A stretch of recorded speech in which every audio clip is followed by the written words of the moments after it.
Hello दोस्तों, मैं साक्षी आप सभी का स्वागत करती हूँ मेरे चैनल इनफाइनाइट लव विद जू में, जहाँ मैं आपके साथ वांटेड एंड हिलर का 29 पार्ट शेयर करने वाली हूँ। एंड मैं आपसे माफ़ी चाहती हूँ, मैंने पिछले एपिसोड में बताया नहीं था कि वांटेड एंड हिलर के ही अपडेट आएंगे अभी, क्योंकि मुझे इस फैन फिक्शन को अभी इसी मंथ ख़त्म करना है। मैं नहीं चाहती कि ये नेक्स्ट मंथ तक और चले, क्योंकि इसे वाकई बहुत टाइम हो गया है। इसका ये 11वां मंथ है और मैं चाहती हूँ कि इसी मंथ में ख़त्म हो जाए, मोस्टली 25 तारीख से पहले ख़त्म हो जाए। मुझे यही बताना था कि अभी इसी के अपडेट आएंगे। एंड मुझे ना ज़ुकाम हो रखा है बहुत ज़्यादा, तो मेरी आवाज़ थोड़ी डिफरेंट आ रही होगी, तो उसके लिए मुझे माफ़ कर दीजिएगा। एंड पिछले एपिसोड में कुछ गलती हो गई हो तो उसके लिए भी मुझे माफ़ कर दीजिएगा गाइस। एंड अब हम एपिसोड की तरफ बढ़ते हैं। एपिसोड की शुरुआत में हमें दिखाया जाता है फैन केसिंग और हानिंग एक रूम में खड़े हुए होते हैं, और बाकी जो लोग थे वहाँ पे फई और ये भाई देखुन शिशु वो सब बैठे हुए थे। अभी जो हानि था वो वैन को घूर घूर कर देख रहा था। अभी वो फिर कहता है, तुम सच में जुन हो? वैन बस अपनी पल के चिपकाता है। अभी हानिंग 2 कदम पीछे हटता है, फैन को ऊपर से नीचे तक देखता है, फिर कहता है, वेल जैसा मैंने सोचा था, तुम्हारी पर्सनालिटी तो उससे बिल्कुल विपरीत है। अभी फैन उसे कन्फ्यूजन में देखता है, बाकी सभी देखते हैं।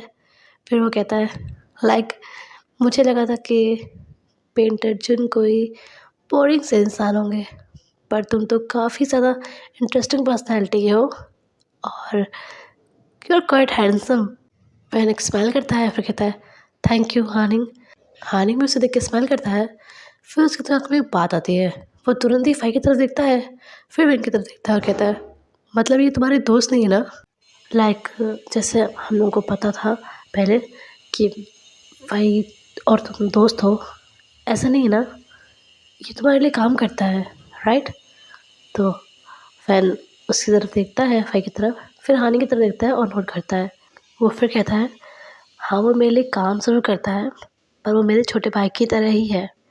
अभी जो हानि होता है वो स्माइल करता है और फाई भी स्माइल करता है फैन की बात सुनकर। फिर हानि कहता है, फैन वैसे तुम्हें पता है मेरे भैया तुम्हारे लिए कितने क्रेज़ी हैं? फैन अभी हानि की तरफ देखता है, फिर शिशु की तरफ देखता है। शिशु हानि को घूर के देखता है और कहता है, एक शब्द मत निकालना अपने मुँह से, समझे? तो हानि जो होता है उस तरफ देखता हुआ कहता है, क्यों? आपने हम लोग को कितना परेशान किया है, अब आपकी बारी। अभी हानि वैन की तरफ देखता है और कहता है, हाँ तुम्हें क्या कह रहा था? अभी हानि कुछ कह पाता उससे पहले शिशु सोफे से उठता है और जाकर हानि का मुँह बंद कर देता है। अभी वैन तो ये चीज़ देख के हँस नहीं सकता, बाकी सब भी हँस रहे होते हैं। अभी जो हानि होता है वो अपना मुँह जुड़ाने की बहुत कोशिश कर रहा होता है शिशु के ग्रुप से, पर वो नहीं जोड़ रहा होता है उसे। उसने इतना भी कस के नहीं बंद किया था उसका मुँह कि उसकी सांस अटकने लगे, पर उसने ठीक ठाक तरह से उसका मुँह बंद किया होता है। अभी जो ये भाई होता है वो कहता है, ठीक है तुम उसका मुँह बंद कर लो, मैं बताता हूँ। अभी शिशु कुछ बोल पाता उससे पहले ये भाई कहता है, तुम्हें पता है वैन, जब मुझे ये बात पता चली थी ना कि ये तुम्हारा फ़ैन है, तो मैं इसे ऐसे ही छुड़ाने के लिए एक बार तुम्हारे बारे में उल्टी सीधी चीज़ें बोल रहा था, कैसा अजीब सा पेंटर है, क्यों हार्ड रहता है, ये वो। एंड जनाब ने मुझे मारा तो अलग से, और 2 दिन तक मुँह फुला के बैठा रहा, मुझसे बात ही नहीं की। और उसके बाद मैंने फिर से एक बार ट्राई किया, तब तो इसने मेरी हालत ही ख़राब कर दी थी, पीट-पीट के मुझे। अभी वैन भाई की तरफ देख ही रहा होता है, फिर वो शिशु की तरफ देखता है हैरत से। अभी शिशु भाई की तरफ देखता है और कहता है, चुप हो जा प्लीज़, प्लीज़ चुप हो जा। वैन भाई की तरफ देखता है और कहता है, नो प्लीज़ कंटिन्यू। अभी जो शिशु होता है वो वैन की तरफ देखता है और कहता है, फैन मैं तुम्हें छोड़ने वाला नहीं हूँ, just shut up okay, and you भाई, यू टू। अभी वैन तो शिशु को ऐसे देख के बहुत ज़्यादा हँसने लग जाता है। शिशु वैन को देखता है और गुस्से वाला फेस बनाता है और कहता है, भाड़ में जाओ तुम, और तुम सब, बोल के जाने लगता है। तभी वैन उसका हाथ पकड़ता है और कहता है, सॉरी, वेरी सॉरी। अच्छा ठीक है, कोई कुछ नहीं बोलेगा, ओके। वैन फिर शिशु को वापस से वहाँ सोफे के पास लाकर वहाँ उसे बैठा देता है। शिशु वैन को घूर ही रहा होता है, पर वो अब कुछ बोलता नहीं है। अभी जो भाई होता है वो ये देखता है, फिर जो शिशु होता है उसे चिढ़ाते हुए कहता है, इतना गुस्सा भी मत करो उस पे, बहुत ही ज़्यादा भाग्यशाली हो तुम कि जिसे अब तक एडमायर करते आए हो, जिसे देखना चाहते थे, वो प्रेमी के रूप में मिला है तुम्हें। उसकी बात सुनकर शिशु का गुस्सा ना हल्का शांत भी हो जाता है। वो स्माइल करता है, अपना सर ना हल्का से नीचे कर लेता है, वैन में से देखता है और स्माइल करता है। अभी यहाँ से हमारा सीन शिफ्ट होता है, हमें सैम को दिखाया जाता है। वो ना जो मिस्टर साउ थे उन पर नज़र रख रहा था दूर से, लाइक वो ना लिविंग रूम में बैठे हुए थे और जो सैम था वो वहाँ के जो लिविंग रूम का जो एरिया था उसके पीछे वाली दीवार के पास खड़े होकर उन्हें ऑब्जर्व कर रहा था। मिस्टर साहब को जाना तो था जिनके पास, पर वो एकदम से नहीं जा सकते थे क्योंकि नंदिनी जी तो पहले ही उन पर इतना शक करती रहती है, तो वो एकदम से जा नहीं सकते थे। उन्होंने अपनी फ़्लाइट बुक करवा ली थी और वो आज निकलने वाले थे जिन के लिए। अभी सैम जो था ना वो उन्हें घूरे ही जा रहा होता है और मम्मी कहता है मिस्टर साहब कल से बहुत ज़्यादा परेशान लग रहे हैं, क्या बात हो सकती है, कहीं कहीं ये सब जिन से रिलेटेड तो नहीं है, कहीं सर की जान खतरे में तो नहीं है, वैंसन खतरे में तो नहीं है, मुझे कुछ ना कुछ तो करना ही होगा, क्या करूँ क्या करूँ। फिर उसे मिसेस ज़ा का ख्याल आता है, वो कहता है मिसेस ज़ा को बताऊँ क्या इस बारे में, हाँ मुझे उन्हें ही बताना होगा, अब चौका दिखा जाएगा। अभी वो तुरंत से ही नंदिनी जी के रूम में आता है और कहता है नंदिनी मैम। अभी मिसेस ज़ा उसकी तरफ देखती है और कहती है हाँ सैम क्या हुआ। सैम चिंतित लग रहा था दिखने से ही, तो कहती है क्या हुआ सैम, सब ठीक है ना, तुम्हारी तबीयत अभी भी ठीक नहीं हुई। सैम अब पीछे पलटता है और जो दरवाज़ा होता है उसे बंद कर देता है। मिसेस ज़ा कहती है ये क्या कर रहे हो तुम। सैम कहता है आई एम सॉरी मैम, पर मुझे आपको कुछ बताना है। तो वो कहती है क्या हुआ। सैम कहता है मैम मुझे लगता है कि जीशु जी की जान खतरे में है और फैंसर भी खतरे में है। अभी नंदिनी जी जो होती है वो उठ के खड़ी हो जाती है और कहती है क्या, ये क्या कह रहे हो बेटा। तो जो सैम होता है वो उनके थोड़ा पास आता है, लाइक वैसे वाला पास नहीं जहाँ वो काफ़ी गेट के पास खड़ा था ना, तो वहाँ से वो पास आता है और कहता है मैम प्लीज़ प्लीज़ मुझे माफ़ कर दीजिएगा, पर उस दिन जब आप और मिस्टर साहब बात कर रहे थे तो मैंने सब सुन लिया था। एंड एंड मिस्टर साहब 2 दिन से बहुत परेशान है, मुझे लग रहा है कि कुछ कुछ बहुत बुरा होने वाला है। अभी वो तो बिल्कुल हैरानी से सैम को दिखे ही जा रही होती है। अभी भी वो लिविंग रूम में काफ़ी चिड़चिड़े होकर बैठे हुए हैं और फ़ोन में कुछ टाइप कर रहे हैं, लाइक जैसे किसी को मैसेज कर रहे हो, पर उन्हें रिप्लाई नहीं आ रहा है। वो बहुत ही ज़्यादा फ्रस्ट्रेटेड लग रहे हैं, मुझे लग रहा है कुछ बुरा होने वाला है मैम। अभी मिसेस ज़ाओ कुछ सोचती है, फिर अपनी अलमारी के पास आती है और उसका दरवाज़ा खोलती है और लॉकर के पास से एक बॉक्स निकालती हैं। फिर वो उसे लेकर आती हैं, उसे खोलती हैं और उसमें से एक चिप निकालती हैं। सैम कहता है मैम ये क्या है। वो सैम की तरफ देखती हैं और यहाँ से फ़िलहाल हमारा सीन शिफ्ट होता है।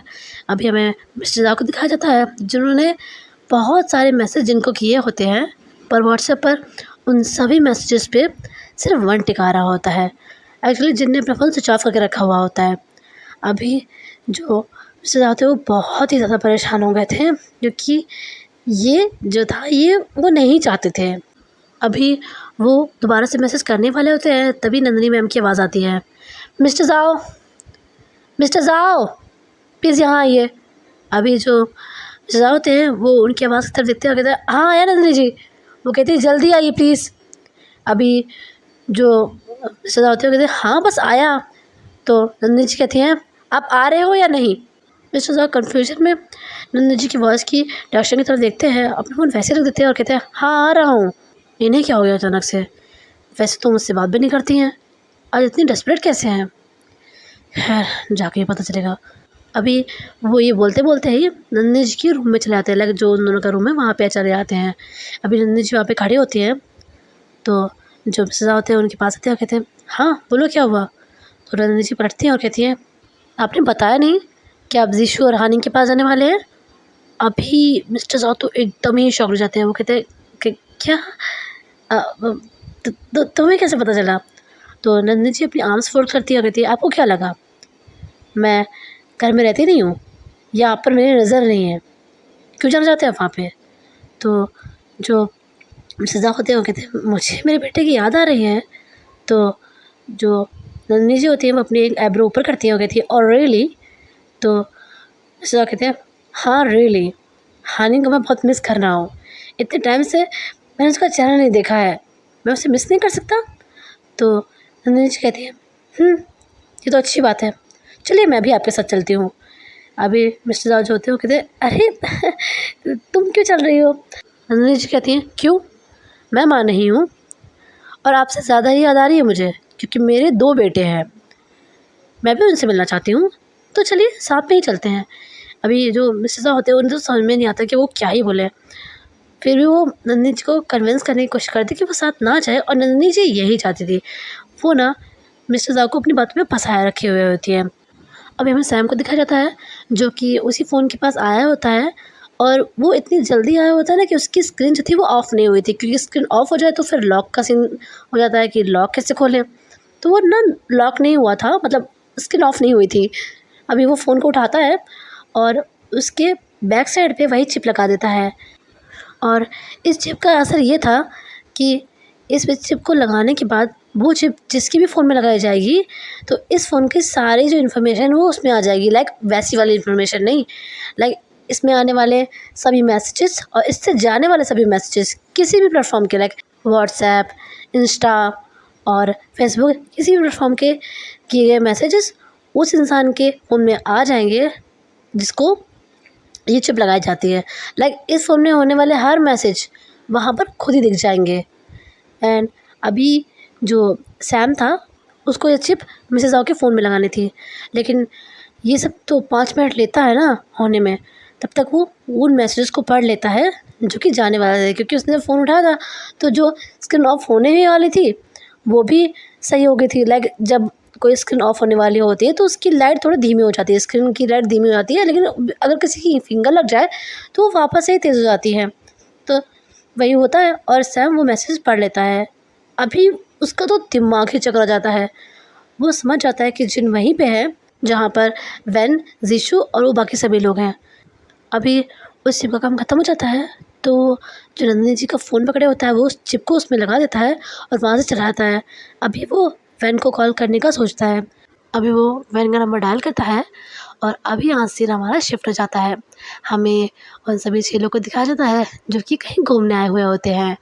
वो ना एक बहुत ही सुंदर गार्डन था जहाँ बहुत सारे पेड़ थे और बहुत सारे फूल भी थे। बहुत ही सुंदर सा गार्डन था वो। अभी वो सभी लोग वहाँ पे घूम रहे होते हैं, तभी वैन का फ़ोन बजता है। अभी वैन फ़ोन किसकी तरफ देख नहीं पा रहा होता है, तभी जीसस उसके हाथ से फ़ोन लेता है, कहता है नो फ़ोन कॉल्स। अभी जो वैन होता है वो कहता है आशु मेरा फ़ोन दीजिए, कोई अर्जेंट कॉल हो सकता है। तो जो जीशु होता है वो फ़ोन को थोड़ा पीछे करता है, क्योंकि वैन लेने के लिए आगे आ रहा था तो उसको थोड़ा पीछे करता है, कहता है नो, अभी फ़ोन तो मेरे पास ही रहेगा, और जब हम यहाँ से जाएंगे, घर पहुँचेंगे, तब मैं तुम्हें दूँगा। वैन कहता है आशु ज़िद मत कीजिए, प्लीज़ मेरा फ़ोन दीजिए। तो जो जीशु होता है वो कहता है मैं नहीं देने वाला हूँ, समझे तुम। वैन फिर वापस से पीछे हटता है और कहता है ठीक है समझ गया।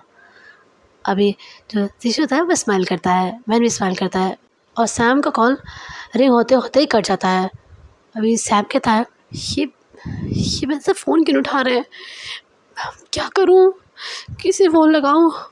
अभी वो जीशु को कॉल लगाता है, पर जीशु अपना फ़ोन घर पे ही छोड़ के गया था। अभी बस हानिंग बचा था। अब वो हानिंग को कॉल लगाता है, पर हानिंग का फ़ोन अभी स्विच ऑफ हो गया था, क्योंकि उसके फ़ोन में ज़्यादा बैटरी नहीं थी और वो भी घर पे ही था।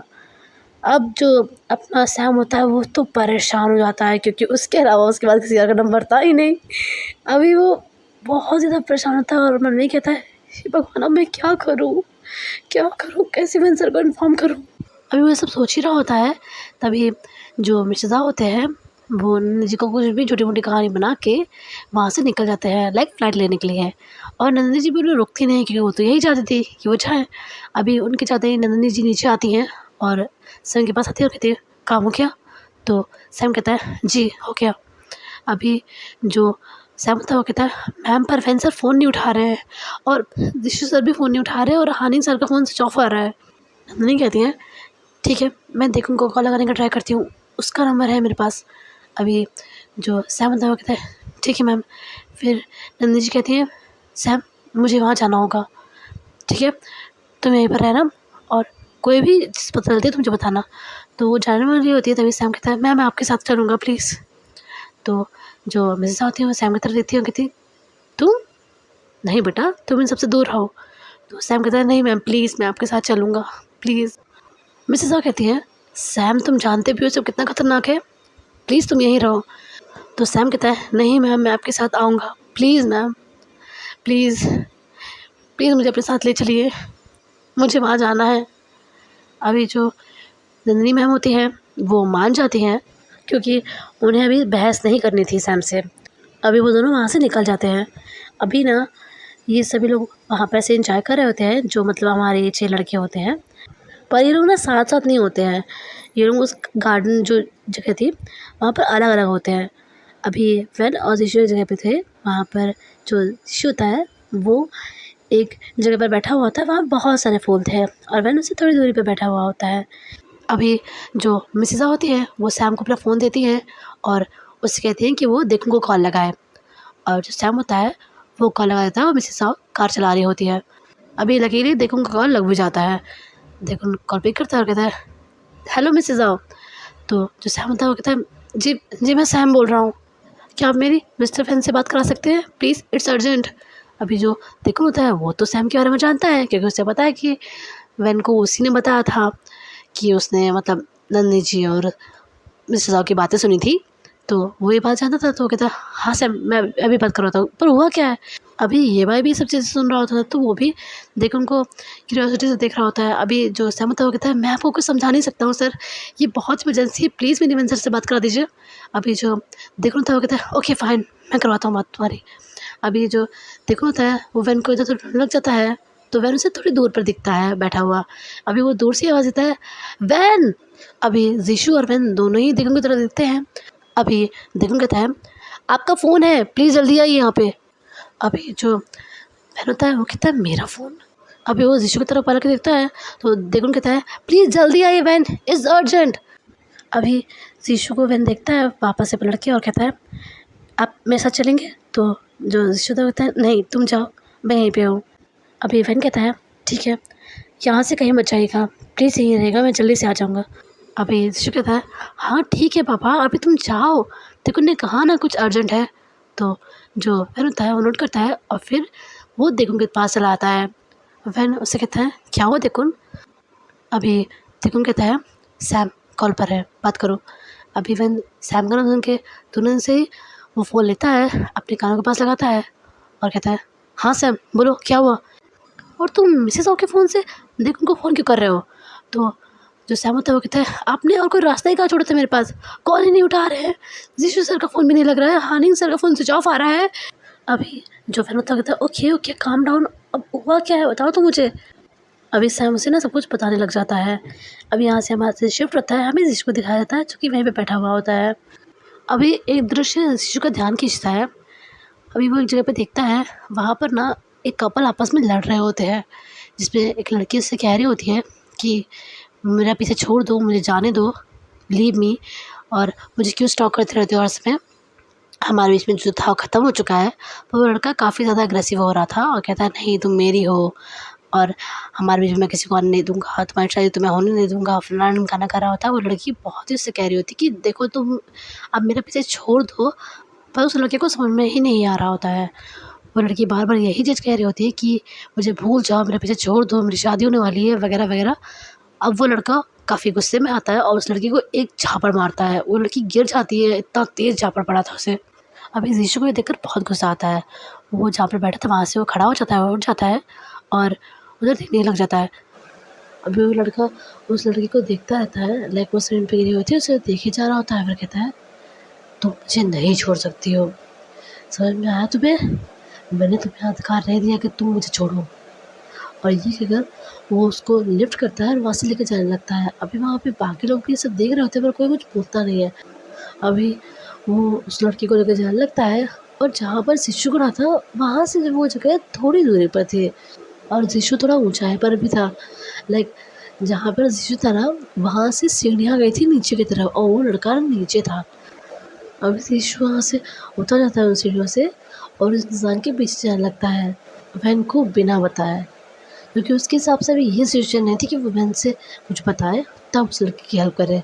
उसके हिसाब से उस लड़की की जान खतरे में थी एंड यही उसकी सबसे बड़ी गलती थी, जो वैन को बिना बताया जा रहा था। अभी ज़ीशु उस इंसान को रोक रहा होता है, लाइक उसे आवाज़ दे रहा होता है, उसे रुकने के लिए कहता है, पर इस चीज़ की आवाज़ भी उन लोगों तक नहीं जा रही होती, क्योंकि अब ज़ीशु नीचे आ चुका था। वो फर्स्ट नीचे आया था, फिर उसने उस इंसान को रोकने के लिए आवाज़ लगाई थी, जिसे वो लड़का टोटली इग्नोर कर रहा था। पर वो लड़की ज़ीशु की तरफ देख रही थी और उससे हेल्प लेके आ रही थी।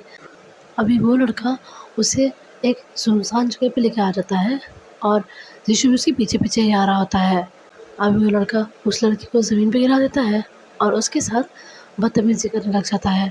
वो लड़की बहुत चिल्ला रही होती है, बहुत हेल्प के लिए बोल रही होती है। अब तक ऋषि भी वहाँ आ जाता है और वो ये सब देखकर इतना ज़्यादा गुस्सा हो जाता है, उसकी आँखों में ऐसे खून उतर आया होता है। वो तुरंत उस लड़के के पास आता है, उसे उस लड़के के ऊपर से हटाता है और उसे मारने लग जाता है।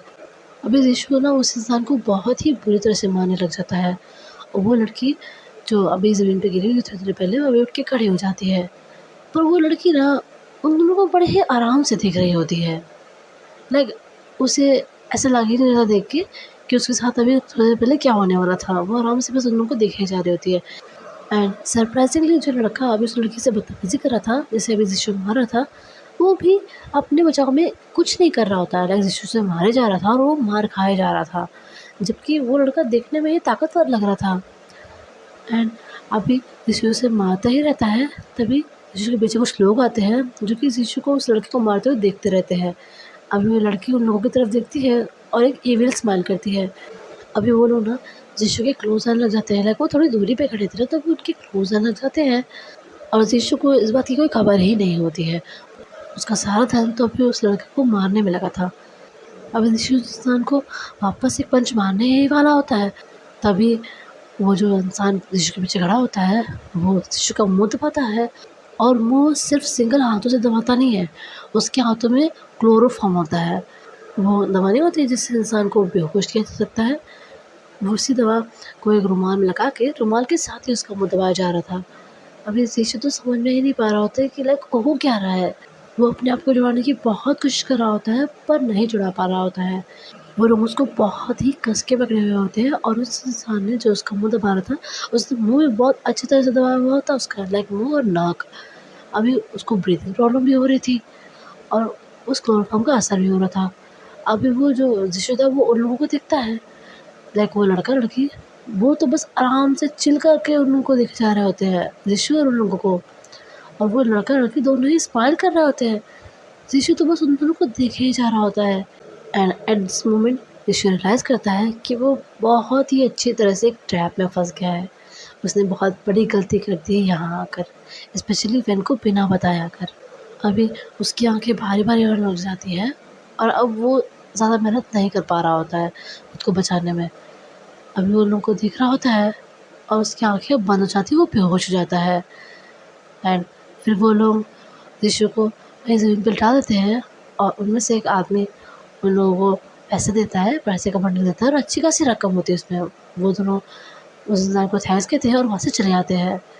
अभी जो आदमी उन लोगों को पैसे दिया था, वो बाकियों की तरफ देखता है और कहता है, बहुत सावधानी से इसे लेके जाना है यहाँ से, ठीक है?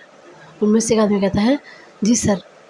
अभी वो लड़का फिर से कहता है, क्लोरोफॉर्म की मात्रा अच्छी तो थी ना? कहीं ऐसा ना हो कि ले जाते टाइम फिर से उठ के बैठ जाए, क्योंकि इसको हम लोग चोट नहीं पहुँचा सकते हैं, ठीक है? इस पे खरोच भी आई ना तो साहब हम लोगों का गला काट देंगे। तो वो इंसान कहता है जिसने यीशु का मुँह दबाया था, वो कहता है नहीं, नहीं, क्लोरोफॉर्म की मात्रा अच्छी है। 2-3 घंटे तो ये जनाब उठेंगे ही नहीं। तो जो बंडल वाला लड़का था वो कहता है ठीक है, अब इसे यहाँ से लेके चलते हैं। और फिर वो लोग सब बच्चों को लिफ्ट करते हैं और वहाँ से लेके चले जाते हैं। अब वो जगह सुनसान ही थी, पार्क में कई ऐसी जगहें होती हैं जहाँ पे जल्दी लोग नहीं आते हैं, तो वो वैसी ही जगह थी और वहाँ पर ये सब होते किसी ने देखा भी नहीं था। एंड फिलहाल हमारा सीन यहाँ से शिफ्ट होता है, हमें मैन को दिखाया जाता है जो कि सब चीज़ें सुन रहा होता है और अभी उसे काफ़ी ज़्यादा टेंशन हो रही थी क्योंकि वो लोग ना इस सीन के लिए तैयार नहीं थे। ऐसा नहीं कि उसे किसी चीज़ का प्रॉब्लम था, प्रॉब्लम उसे नहीं, प्रॉब्लम यीशु का था।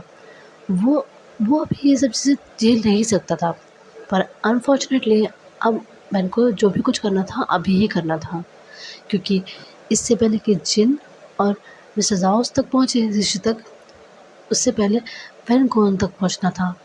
अभी वैन सैम से बात कर रहा था तभी उसे एक चीज़ खटकती है। वैन कहता है सैम मैं बाद में कॉल करता हूँ। सैम कहता है यस सर।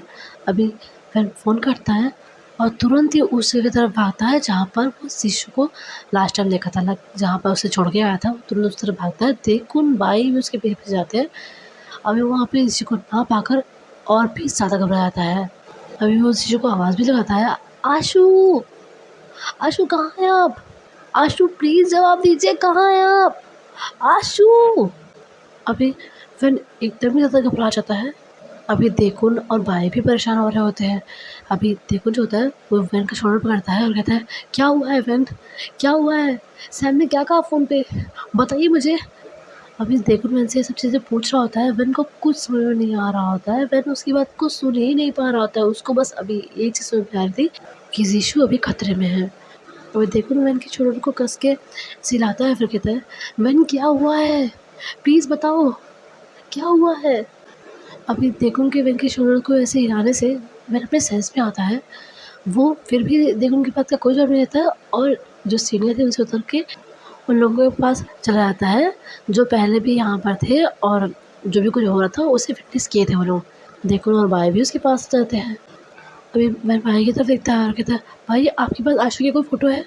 अभी भाई जो होता है वो तुरंत से अपना फ़ोन निकालता है अपने पॉकेट से और फ़ोन वैन को दे देता है।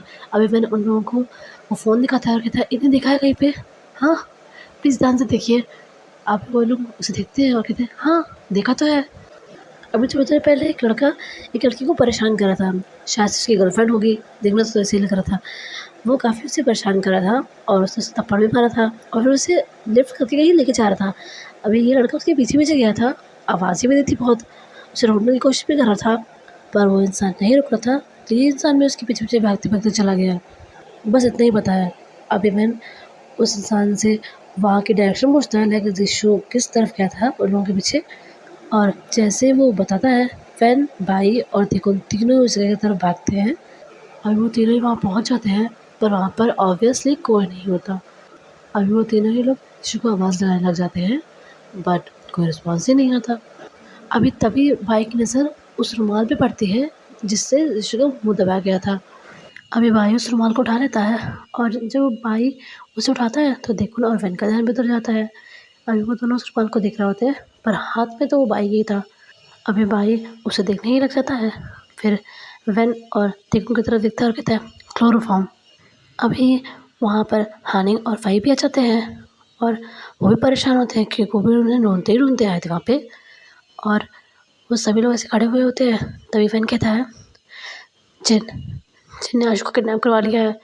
आप भी ये सुनकर वो चारों ही शॉक्ड हो जाते हैं। अभी देखो ना, तब वो कहता है, जिन, वो यहाँ है? वो यहाँ कैसे हो सकता है? वैन कहता है, वो यहाँ कैसे हो सकता है, कैसे नहीं, ये जानना भी ज़रूरी नहीं है। जानना भी ये ज़रूरी है कि आशु कहाँ है, वो कहाँ हो सकते हैं। वही कहता है, हम उनकी लोकेशन को ट्रेस कर सकते हैं उनको कॉल करके। हानि कहता है, कैसे करेंगे ट्रेस, भैया का फ़ोन घर पे है। अभी भाई कहता है, अगर जीशु को यहाँ से लेकर गए हैं तो किसी बड़ी गाड़ी या किसी बड़े वाहन में ही लेकर गए होंगे। किसी ने तो कुछ देखा होगा, सीसीटीवी कैमरा लगे हैं यहाँ पे, किसी में तो कुछ तो रिकॉर्ड हुआ होगा। अभी देखुन कहता है, भाई ठीक कह रहा है मैं, अभी ये सब चीज़ें हुए टाइमिंग कितना हुआ है, जीशु जहाँ भी होगा ज़्यादा दूर नहीं होगा हमसे, हम उसे ढूंढ लेंगे, ओके। अभी मैंने तो वो कुछ नहीं बोलता है। अभी ये लोग ना 2 टीम में डिवाइड होके अलग-अलग जगह जाते हैं, लाइक अलग-अलग डायरेक्शन में जाते हैं, जिसके के बारे में इन्फॉर्मेशन लेने। लाइक फैन और ये भाई और देखुन जाते हैं सिक्योरिटी रूम, जहाँ पर वो सीसीटीवी फुटेज देख सके, और हानिंग और फई जाते हैं वहाँ पर बाहर के लोगों से पूछताछ करने, लाइक किसी ने कोई गाड़ी देखी हो, कुछ सस्पिशियस चीज़ नोटिस की हो या कुछ भी ऐसा जो असामान्य लगे। अभी वो लोग उधर चले जाते हैं और फैन, भाई और देखुन सिक्योरिटी रूम में आ जाते हैं। अभी यहाँ से हमारा सीन शिफ्ट होता है, हमें जीशु को दिखाया जाता है। अभी उसे होश आने लगता है, वो हल्के-हल्के से अपनी आँखों को खोलता है और आँखें खोलने के बाद वो एकदम से ही शॉक्ड हो जाता है। वो अपने आप को एक रूम में पाता है और उसके चारों तरफ अंधेरा होता है, लेकिन एकदम अंधेरा नहीं होता, वहाँ पर कैंडल जल रही होती हैं। अभी जीशु उस अंधेरे को देख रहा होता है और उसे ना बहुत डर लग रहा होता है।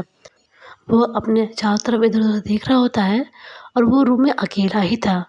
अभी वो ना एक बेड पे था, लाइक वो बेड पे बेहोश हुआ पड़ा हुआ था और अभी वहाँ पे वो बैठा हुआ था। वो उसकी बेडशीट को कस के पकड़े हुए होता है, लेकिन अभी गनीमत ये थी कि उसे उस अंधेरे में रहने से हैलुसिनेशंस नहीं हो रहे थे। इलाज से उसको इतना फ़ायदा था कि उसके हैलुसिनेशंस अब नहीं हो रहे थे उसे, लेकिन उसके अंदर का जो डर था वो स्टिल वैसे के वैसे था। वो बहुत ही ज़्यादा डरा हुआ होता है। अभी वो अपने हाथों को बेडशीट से हटाता है, अपने दोनों हाथों को आपस में जोड़ता है और अपने मन में ही कहता है, नहीं जीशु, नहीं, तुझे डरना नहीं है, तुझे डरना नहीं है। इस डर को खुद पे हावी मत होने देना और यहाँ से निकलने का सोचना हो गया। तुम वीक नहीं हो, तुम वीक नहीं हो। अभी जीशु फिर खुद में ही कहता है, लाइक वो मन में नहीं बोलता, खुद में ही कहता है, मुझे अपने डर पे काबू करना होगा, मुझे आज अपने डर पे काबू करना ही होगा, मुझे यहाँ से निकलना है हर हालत में। अभी वो एक डीप ब्रेथ लेता है और तुरंत ही तेज़ कदमों से उस गेट के पास पहुँच जाता है। अभी वो नोटिस करता है कि वो गेट खुला ही था। वो उस गेट को खोलता है तो देखता है वहाँ पर कुछ लोग खड़े होते हैं सामने। वो उसे देख के स्माइल करते हैं और कहते हैं, अरे आप उठ गए।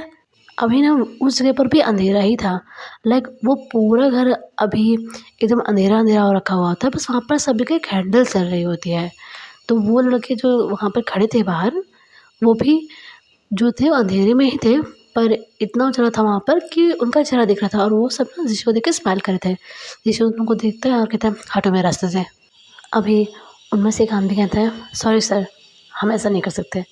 अभी जीशु कहता है, तुम लोग खुद मेरे रास्ते से हट रहे हो या मैं अपने तरीके से तुम लोग को अपने रास्ते से हटाऊँ? तो वही लड़का जो बोल रहा था पहले जीशु से, वो फिर से कहता है, सर देखिए, भला इसी में ही है कि आप शांति से जाके अपने कमरे में जाके बैठ जाइए। यीशु कहता है, गेट लॉस्ट। और ये कहकर उसी इंसान को धक्का देता है, क्योंकि वो सबसे आगे खड़ा था तो उसको धक्का देता है और वहाँ से जाने लगता है। तभी दूसरा लड़का उसका हाथ पकड़ता है और यीशु उसके हाथ की तरफ देखता है जिसने यीशु का हाथ पकड़ा हुआ था। अब यीशु उस लड़के की तरफ देखता है और अपने दूसरे हाथ से एक तेज़ पंच उसके चेहरे पे मारता है। अभी ना उस लड़के को ना बहुत तेज़ लगी होती है और दर्द की वजह से उसके हाथ से यीशु का हाथ छूट जाता है और वो नीचे गिर जाता है। अभी यीशु उस लड़के को देखता है और फिर उन सबको देखता है और कहता है, मुझसे उलझने की कोशिश भी मत करना, समझे?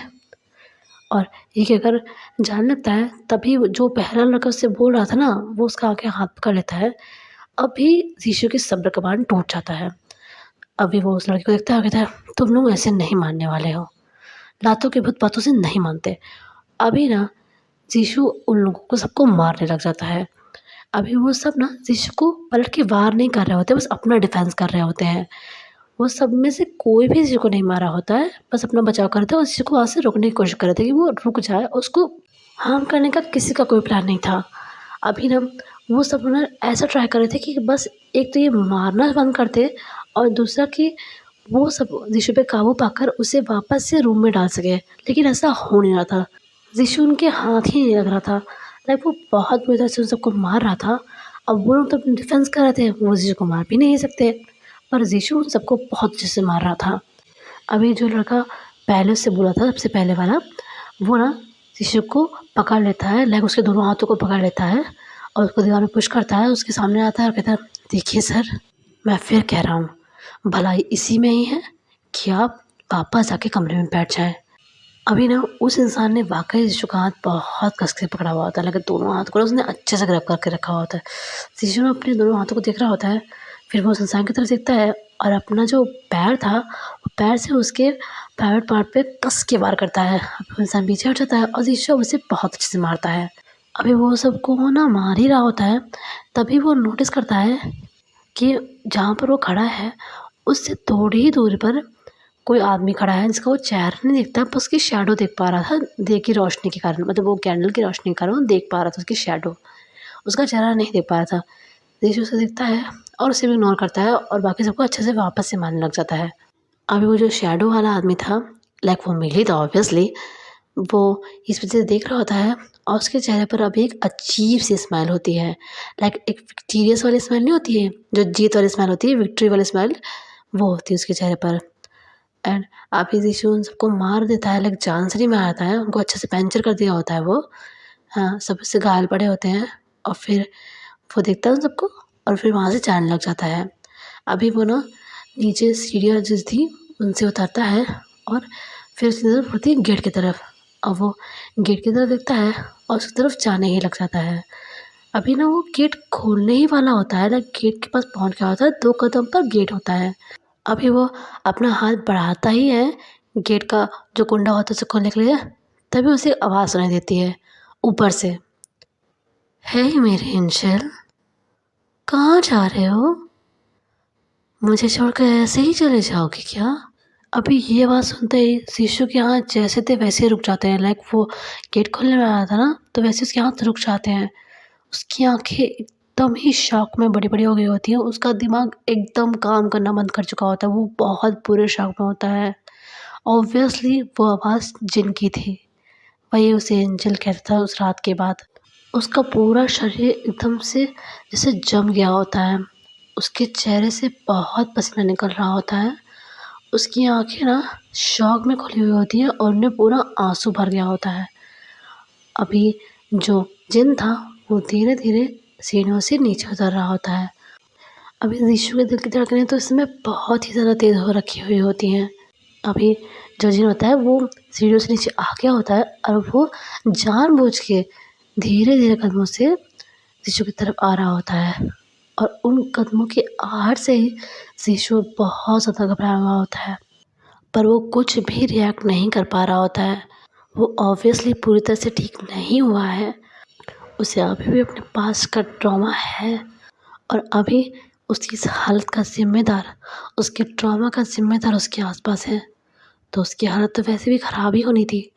अभी वो बस चुपचाप से एक स्टैचू की तरह खड़ा ही हुआ होता है, पर उसकी आँखों से अब बहुत आँसू बह रहे होते हैं। वो कुछ नहीं कर पा रहा होता है, बिल्कुल मूव नहीं कर पा रहा होता है।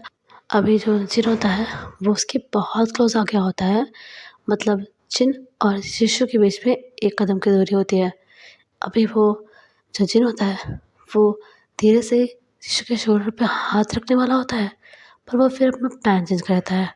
वो अपना एक कदम और बढ़ाता है और जो शिशु होता है, जो कि अभी चुपचाप से खड़ा हुआ होता है, जिन अब शिशु के कानों के पास अपना फेस लेके जाता है, फिर उसके कानों में कहता है, हे मेरे angel, did you miss me?